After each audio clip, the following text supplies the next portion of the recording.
30s, we have to have some advice to give. Let's get into all the juicy and dirty gossip.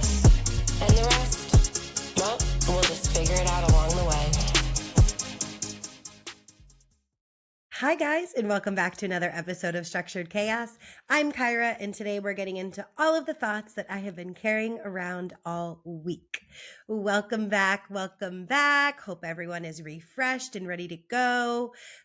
Looking forward to the week ahead. Got all the rest over the weekend, all of the weekend things. This past week was one of those weeks where like I just had a million things going on and like just felt like not overstimulated, I guess, but just like, okay, next thing. Like it was just like a lot, in a great way, in a very appreciative way, but still just like a lot of things happening and to get done.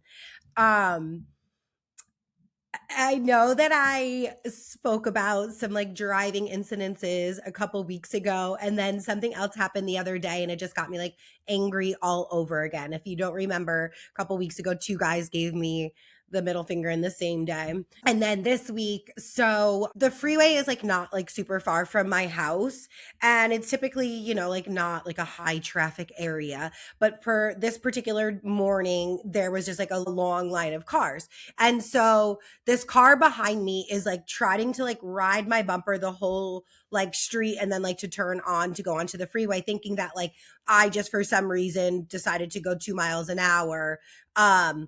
Not even like using like our eyes and seeing like there's a line of cars in front of me, like I can't go anywhere. So then we go to like get on the freeway, and when you just like know that someone is like pissed at you, but it's like on them, like they're just being stupid. So he like, as soon as he has the opportunity, and I say he because of course I could have just said they the entire time and you still would have known that it was a guy, because women just don't do things like this, because we know how to control our emotions regardless of what people try to gaslight you into thinking. But I digress into that. So he like tries to like speed up to go around me and then has to slam on his brakes right away because there's cars there. And I just wanted to like roll down the window and laugh at him, like point and laugh. It's like, I'm so sorry that I couldn't drive faster than all of the cars in front of me, allowing me to stay at this speed. And it just like makes me so angry, because it's like, again, like it's always men. And then like what goes on in people's brains, like when traffic, like when there's like a thing of traffic, like people become emotionally unstable. Like I'm someone who is always running late, so like I definitely understand and always have a sense of urgency when I'm driving because I'm forever late, but like I'm not an asshole to people. Like I still follow the rules of the road, and like I still practice patience. And it is in those moments when I am stuck in traffic and I'm like, oh my God, I have to be somewhere in 6 minutes and I'm 27 minutes away, that I'm like, breathe in, breathe out. This is the universe telling you to slow down, be able to accept what's happening without going crazy. And I just wish that more people, aka men, would also learn this practice as well. So all of this was happening as I was on my way to my nail appointment, which if you are watching on Spotify or YouTube, you could see how beautiful they are. She killed it again. So I'm in the nail salon, and this woman walks in and she asks for a manicure and a pedicure, but she likes to get clear on her nails and a color on her toes.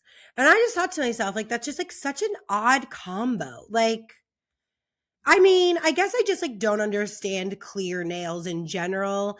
Like, I feel you could just do like a cute little bubble bath or something light and translucent just to like make you have like some type of color. Like I just wouldn't, I don't know. I guess I'm someone who's just like always had nails forever. So like, why would I just be going to get a manicure? But I feel like if I'm like going to go pay someone for a manicure, like I'm going to get a color of some sort on it, like rather than clear. And then I can't imagine like walking around and it's like you have like plain nails, but like a bright red toe.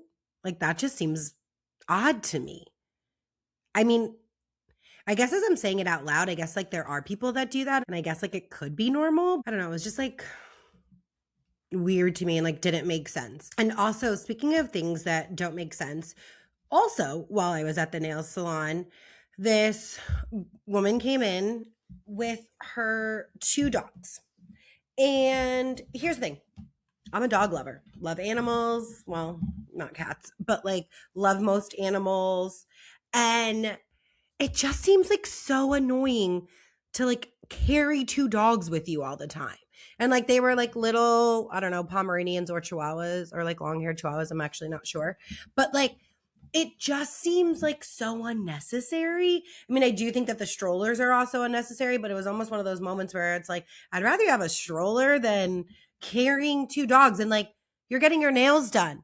It's like your dogs are just going to like sit in your lap the whole time. It's not like it's like some like spacious place. Like if I were you, and she parked right out front. So like, it's like, if I were you, I'd have put the windows down and then like let them stay in the car or not bring them at all. I just like will never get that. And like, again, like I am an animal lover, but I just feel like we are in this culture of like bringing your pet everywhere. And I live in San Diego, so we are definitely a very, very dog friendly community. I mean, you could bring your dog to the mall, you could bring your dog to a restaurant, you could bring your dog to the grocery store. And like, I guess, yeah, theoretically, like they might all be service animals, but like they're not. They're definitely not. And I don't know, like I just, it's like there are some places where like we just like don't need to be bringing our dogs. And then of course they're just like sitting on her lap and like one dog is like trying to get off the whole time. And I just thought like how hot you must be and like itchy. And then it's just like you can't like relax and like just like it's just like there's always like something going on you. And I don't know. That's just like I don't love it. Again, I am someone who likes animals, but there are a lot of people who don't like animals. And you're just kind of like forcing this upon them by bringing your dog out in public all the time. I mean, like we were sitting so close. Like, what if I had a fear of dogs? Then what would you have done? So I feel like it's like, can we just like think about others for once? Like maybe like I get it. We're all really busy. We're all innately selfish, but like, can we just like think about others and like, what is this decision going to do for other people? And like, should I consider that as well? Like, is there an alternative to, and it's like, they're dogs. Like they didn't have to be with you. You know what I mean? Like, I don't know. I don't get it. I don't get it. Something I do get is why people go to the safari park. So I have lived in San Diego for over 14 years now, and I spoke about going to the zoo for the first time since I was 21 back in November when my 2 friends had come to visit. And so if you guys don't know, so we have the San Diego Zoo, which is down by me. It's like closer to downtown, you know, the historic San Diego Zoo. It's incredible. They also have what's called the Safari Park, which is about 45 minutes north of where I live. And so it's just like more space, you know, like the animals have a lot more room to be in their natural habitats. Well, I guess it's not a natural habitat because it's like they're at a park, like mimics their like natural environment. You get it. So my friend and I were both off on the same day, which like rarely happens. And so she has a pass where she can bring someone with her. And she was like, you know, like, would you want to go to the safari park? I'm like, oh my gosh, yes. And on top of that, they just built this new area, this like beautiful restaurant. And then it's called, and it was in Elephant Valley. And so you're able to just like sit outside this restaurant and just, you know, observe and watch the elephants. And so we went on a Wednesday, which was perfect because like school isn't out yet. So like it wasn't really super crowded. And oh my goodness. Like I was impressed with the zoo. I was just as impressed with the safari park. And it is just like pristine, and like the weather was perfect, and it was just like so beautiful. It was so beautiful. And so we went to the restaurant, and the restaurant is called Montano, I believe is the correct pronunciation of it. I didn't look up what that means, but oh my gosh, it was gorgeous inside. And we went like kind of like late morning, so we weren't really like super super hungry. So we just tried, like, they have like a cornbread with like 3 different types of butter, and then we got like a hummus plate. But those 2 were good, and then we each got a drink, and the drinks were really good. Like, the presentation was awesome, and it was just like so nice. So if you guys do live in San Diego, or if you're coming to San Diego, great family activity. Yes, it is out of the way a little bit of, like, especially if you're visiting, it's not going to be in the area that you would stay in to visit, but it is so worth going. And then, like, as we were walking around, and you're just like looking at the grounds and looking at how beautiful it is, I was like, okay, I have to know, like, how much does it cost to like run this place? You know what I mean? Like, I just like, there is so much groundskeeping, landscaping, everything. So of course, went to the only thing to go to when you do have a question, ChatGPT. So I asked ChatGPT, like, how much does it cost to run the safari park? And I was with my friend yesterday, and I had asked her the question first, and I was like, like, how much, I was like telling her how I went and how beautiful it was. And I asked her, and she was like, I don't know. I was like, yearly, like, how much do you think? And she was like, I don't know, maybe like 10 million. And I was like, oh, you are like way off. And she was like, 50 million. And I was like, still off. And she was like, higher or lower? I'm like, higher. $325 million, which it said, and these were like rough estimates, like, 'cause it said that like, there wasn't like an exact number or like information that they could go off of. So they just used the information that they could go off of. And they estimated anywhere between $10 to $16 million a month to run it. And like, which like obviously makes sense between like the water and like what you're paying people to work there, and all of the things, add up quickly, the electricity, everything. I just like, oh my gosh, like, that is just like, it's just like a wild amount of money to fathom. But I mean, I will say, like, again, totally worth it. There's a reason that it looks the way it does, and that's because they're able to pay that much to make it look that way.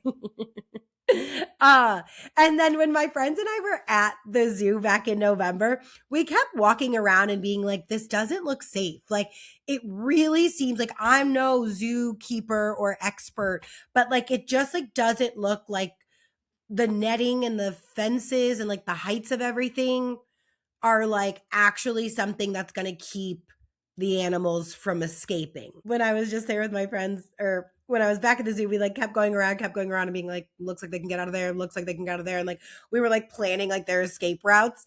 And so my friend that I went with this week, I had like told her, about that. I was like, I don't know. Like, it just like didn't seem like, it seems like these animals could outsmart the netting, and so then she started paying attention, and she was looking at some of them, and she was like, they could get out of here. And I'm like, my point exactly. So you see it too, And so I don't know, again, like, I'm no zookeeper, but I feel like I could like be like an undercover, not undercover boss, but like a secret shopper, and just like, I guess how would you do that? Because it's not like you're going to like put me in there and see if I can escape. I mean, granted, I'm also not an animal, so I wouldn't have the same capabilities. Yeah, I don't know how that would work, but I do feel like we need to maybe do a little bit of a better job keeping these animals where they're supposed to be. So I say that to say, when we went, the lions were sleeping, so we weren't able to see them. But what we did get out of going to see the lions was meeting Al and Jerry, who were volunteers, and they were the cutest old men. And I always have like an ongoing list of like things that I could do after retirement and like how I would like spend my time. One of them is being a crossing guard, because like, little kids, and like, I like, talk to you and like, stay hip, stay in the scene. That's number one on my list of things to do. But I actually might have to move it down to the number 2 spot because Al and Jerry really seem to have a good thing going for themselves. And, they were just making jokes back and forth. And they were just so excited to talk to us and share information with us about the lions. And they were so, so, so, so, so cute. So yes, unfortunately, we didn't get to see the lions, but we did hear them because they did let out a roar for sure. But what we did get to see was the tiger. So they have a few tigers. We were talking, we were looking at one that was more like enclosed and like just like laying. And then, well, okay, they were all enclosed because hello. But this one was like in like a different area. And then all of a sudden, like we heard people go, and we looked behind us and the tiger was right there. And when I say that I did not hear this thing coming, there was no indication that there was this very large cat behind me. So I got like a really cool video and then he like walked to like a different part. And so we were just like watching him. There was this one guy taunting him the whole time.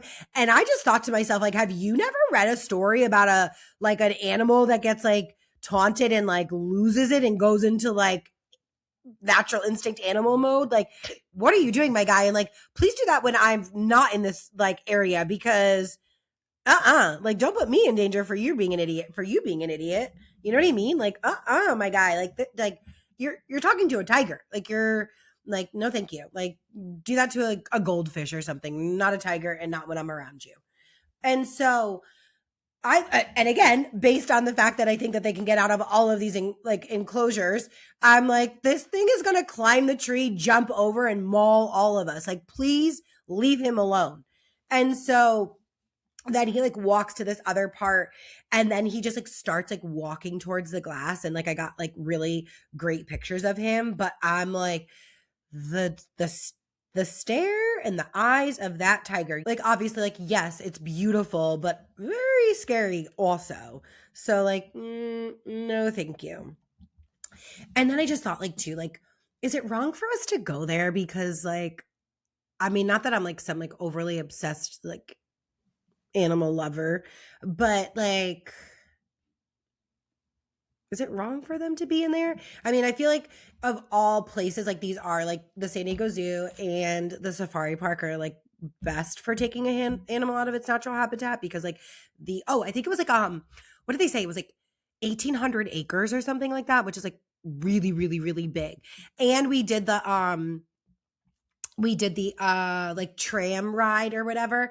And so we were like by like the giraffes and the guy was like, okay, like let's all like be like really quiet when we approach because there's one like super, super close and we don't want to scare him. And so like I was looking at the ones that I thought he was talking about that were close. And then all of a sudden this giraffe is like legitimately right next to me. And I was like, oh, this is the one he was talking about. And that also reminds me when I said that he said, reminded us to all be quiet. So I'm just like in the beginning of the ride, like just like sitting there and talking with my friend, chit-chatting it up. And the woman behind me was like, excuse me, can you please lower your voice or like stop talking? I can't hear the guy. And I was like, oh my gosh, I'm so sorry. Like, yes, no problem. And my friend was looking at me and she's like, I was going to tell you that.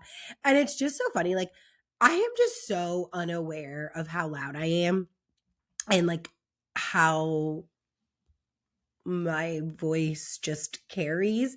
And we joke about this at work all the time because I'll like a client will say something to me and I'll be like, what? Like, I'm not loud. And then like one of my coworkers from somewhere else, like, like at another, like in another area of the salon will be like, oh yeah, no, Kyra, like no one ever knows when you're talking. Like, yeah, you're not loud at all. And it's so funny because like, I really do not have an awareness of how loud I am. And I guess like, yeah, I've been told that my entire life, but in my mind, I'm just like, I don't know. I thought that this is how everyone talks. And it's like, I grew up on the East Coast. Like everyone talks loud. Like this is just like a normal inside voice, I feel like. But it was funny because I was like, well, damn, like, sorry. Like, apologies. And I get it. And if I were listening to someone who I thought was annoying, I'd feel the same way. But heard, respect. So yes, just yet again, guys, like If you have never been, it is so cool. It was so cool. I am excited to go back. They do, like, in the summertime, they extend the hours, so they keep it open later, and they do because that's like when the animals are like more active and when the sun goes down. And then also too, they do this thing at the safari park called like snore and roar, and they're all there, and you could do it for kids, or they have like adults too. They have like adult nights too, where you go and you get to sleep at the safari park and like be around all the animals, and you get like more like interactive experiences with them. Oh my gosh, that reminds me of another thing.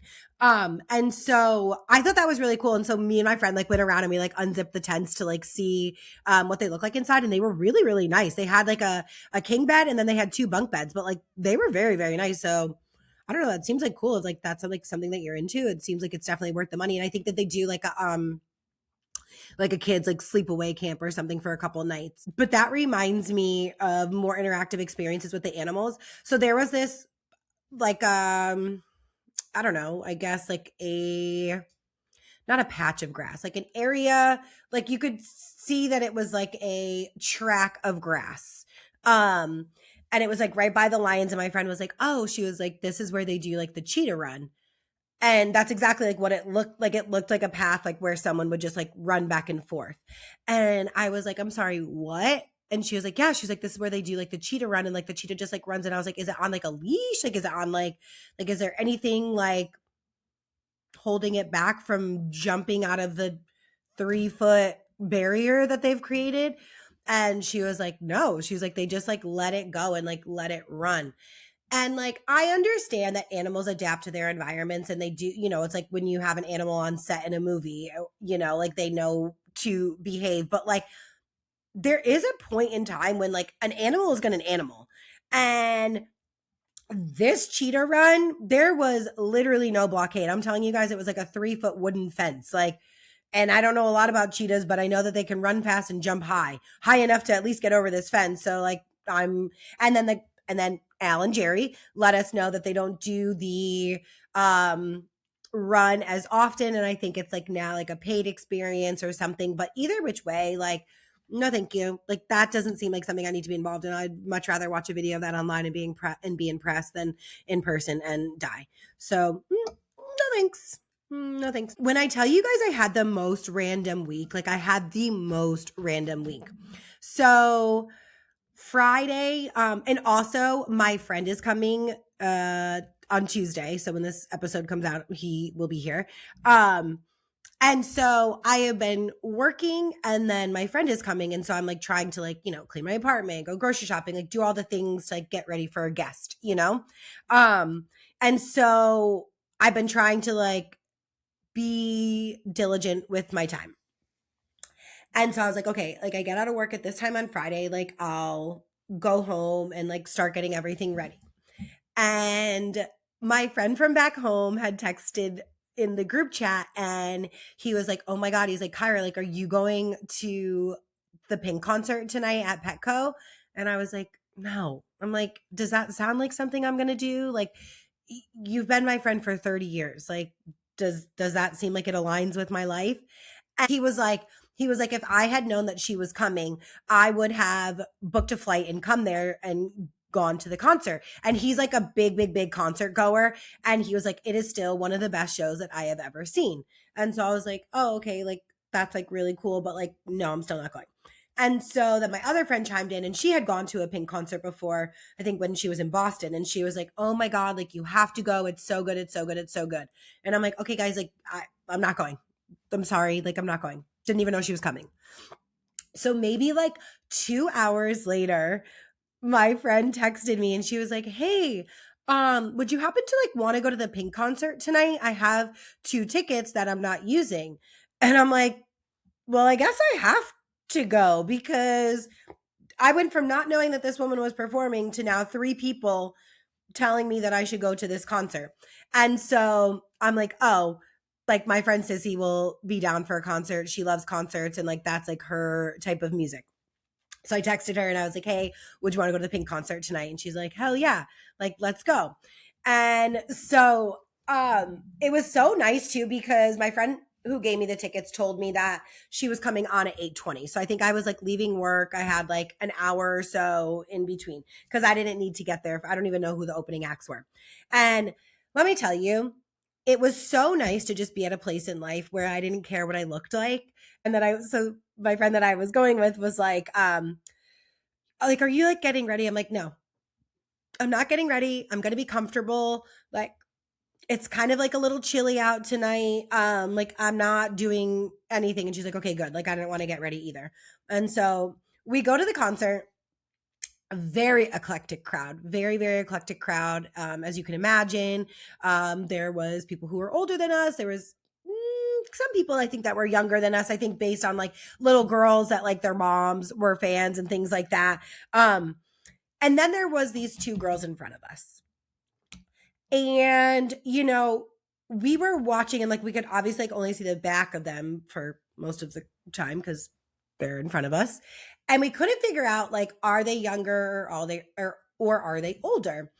And then they started sending like 200 Snapchats and I was like, oh, they're young. Like they're young. And I thought to myself, like, I am so glad I grew up as a kid and a teenager, an early adult with no social media, because the way I would be so annoyed that our only point of contact is through Snapchat, like, no, immediately no. I mean, this girl probably sent, I'm not joking, she had probably sent at least 85 Snapchats of herself doing the same thing at this concert. And that wasn't honestly even the worst part of these girls. The worst part was they went to go leave to go to the bathroom. And I thought for sure that I must have heard this girl wrong when she had asked her friend something. Because what I thought I heard her ask her friend was, should I put my shoes on before we go to the bathroom? And I thought there's no way in any universe that that's the question that she asked her friend. Because one, why are your shoes off to begin with? And two, like, you certainly have enough common sense to know to put your shoes on if you're going anywhere, let alone the bathroom. So they go to leave and I lean over to like look, and sure enough, she's barefoot. And that to me is one of the like most punishable offenses. Like I think it's like immediately jail. Like if you choose, and if you guys were wondering, yeah, she was white. She was white because that is only a thing that white people do. And come for me if you'd like to. Come for me if you'd like to say it's a stereotype. But yeah, white, very white of her. And I just thought like my friend and I were talking about it in the car yesterday, and I was saying like I would rather the most intense blisters and uncomfortable walk of my life than walking into a bathroom at Petco Park barefoot. I am just not a barefoot person. Like, yeah, obviously if you're at the beach or something, but like out in public or like when your feet hurt at the end of the night and you just decide to walk barefoot on the street, like it's a no for me. It's a no for me. It's never going to be a yes for me. Gross, gross, gross, gross, gross. So that was my biggest shock of the night, because where were you raised? Like, what are you doing? Like, these kids these days, Snapchatting and barefoot. Yuck. Yuck, yuck, yuck. But I say all that to say, Pink is an incredible performer. I don't know how she has the stamina that she does. I mean, I imagine everyone's familiar that she's always doing like the aerial acts in the air while fully singing, and not singing to a track, like fully singing. And that was just impressive. Whether her music speaks to you or not, like that is just like pure talent. And it was really great. My friend knew every song and she was like, wow, I didn't realize that I knew Pink's entire catalog. And, I did really honestly appreciate that her band and her background dancers were all like our age as well, like late 30s, early 40s. And she said that she's been touring with them for over 25 years. And And so I thought like that part was like really cool because, you know, a lot of the times you could be working for these labels or, you know, producers of a show and they're just like, nope, we got to fill it with the young talent, fill it with the young, you know, the younger crowd. And so I like that she is like stayed loyal to her people and been able to travel the world with the same crew for that long. Like I think that that's really cool. And that's a testament to who those people are and to who she is. So shout out to Pink. You put on a great performance and I didn't think that I would ever see you in concert. And then rounding out my weekend of festivities, I had my friend's shower yesterday and it was so nice. If you guys remember, I had a shower. She had her first shower back in April, and then this one was more like family friends and things like that, like her parents' friends, I guess I should say. So it was fun. And, you know, I've never been to Glen Ivy, and it was at the golf course at Glen Ivy, and it was really, really pretty. And they catered Mexican food, and my friend and I were just talking, and we were saying like, Mexican food is going to hit every time, especially Southern California Mexican food. Oh my gosh. We got there and we were like starving and I was like, oh my God. Well, I know my girl like loves to eat. So like, I know that the food is going to be great. And it was so good. I actually have to ask her. I mean, not that I live close to Glen Ivy, but so I guess it really doesn't matter, but the food was so good. And then her fiance was there for this one and they played this game and they like each had to like hold up, they had each of their shoes in their hand. And so then like her friend like asked a bunch of questions, you know, like who was the first person to say I love you, who's the first person to apologize in a fight, you know, who is like the least morning or like less of a morning person. So it was like super, super cute. A lot of their answers matched, a lot of them did not. So they can take that up with themselves however they would like. But it was such a cute shower and I'm so sad. I'm unfortunately going to miss her wedding. So this was like my last like festivity to partake in for it. But yeah, it was super, super, super cute. And then let's get into a couple weird things that I saw this week. First of all, did anyone see the videos of Amanda out in a wig? It was so she was wearing this like really dark long wig with like a straight across bang and I don't know why. First of all, like no one cares about you that much. Like people could argue that I have talked about her nonstop since this scandal has broke, which would make me think that she is a large talking point in part of my life. But no, I could care less about you. I just think that it's like you're making yourself seem like so much more important than you are. And like it's so random. And like at first when I saw the video, I was like, oh, maybe it's like one of those like wig parties where like everyone around her is like wearing a wig for whatever reason. But then I saw and it wasn't. And like she wasn't wearing like a colorful wig. Like she was just wearing like a dark black wig with a straight across bang. She looked like a fool. And like, are you trying to be incognito? Because no offense, that nose is gonna tell us who you are every single time. So we knew it was you, Amanda. And I just think it's so weird. And I also saw that Jesse Solomon was on a podcast this past week and they were asking him about you know, because he's best friends with West. And so they were asking like the reunion hasn't aired yet. It comes out in 2 weeks. How was it? Like how was he? Was he apologetic? Because the long conversation is that historically he has never really like owned up to anything that he's done or he tries to like avoid confrontation or accountability, but it's like when dealing with this you would imagine that like you can't run from this, like you just have to face it and take accountability. And this is his best friend talking about it and his best friend was like no, like he said I'm sorry but there wasn't really like actual emotion behind it or that you actually walked away feeling like oh he does recognize like how shitty of a thing that he did. And he said that I think that how did he say it? He said something about like Wes was just like, yeah, like, I didn't plan for this to happen, or like sometimes like you can't help it.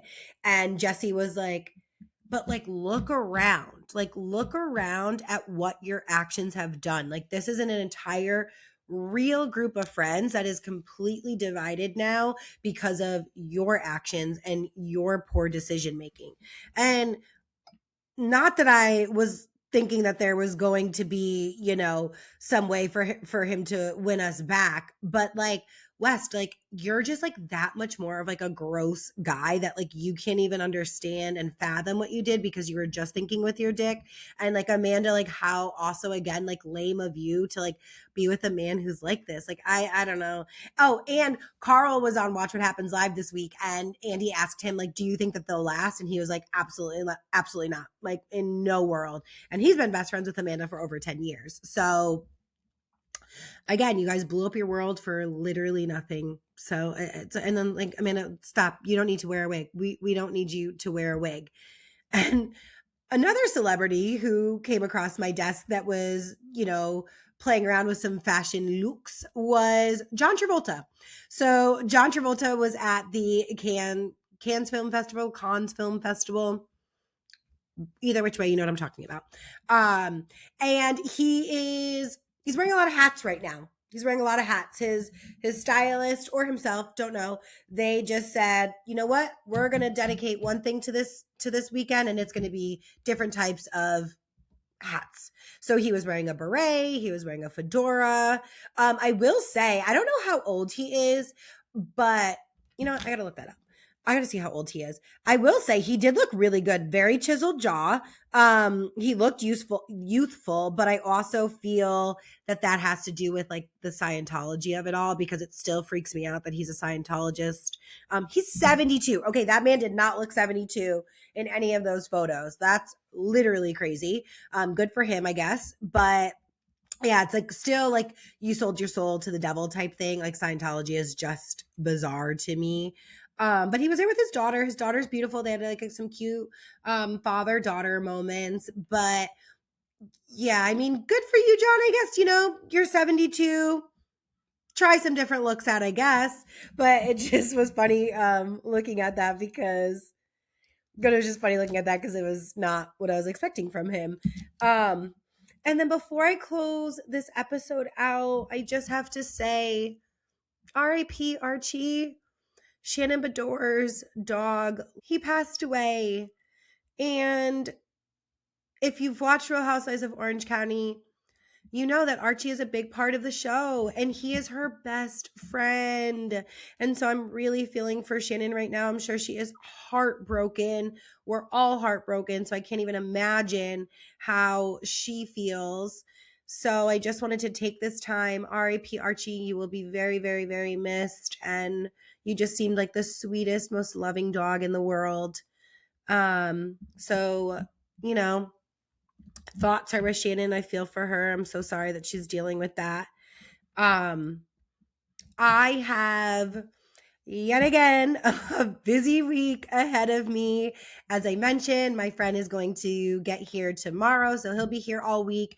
On top of that, I have another friend from back home coming with her family. They get here Wednesday, and so I think we're gonna all hang out on Thursday, and I get to meet her son for the first time, and I'm super, super, super excited. I still have a lot to get done, but what's sleep? Do we need it? Well, I look forward to catching up with you guys next week and filling you in on everything. I might try to go to Dodgers Padres this week. The weather's looking good. Hang out with my friends, maybe go over to Coronado. So yeah, so we'll see. So that is all I have for you today. Make sure to follow me on Instagram, TikTok, YouTube. All of the information can be found in the description below. Also, make sure to subscribe if you're not. Tell a friend to tell a friend. I'm Kyra, and this is your reminder that having it mostly together still counts. See you next week. Bye.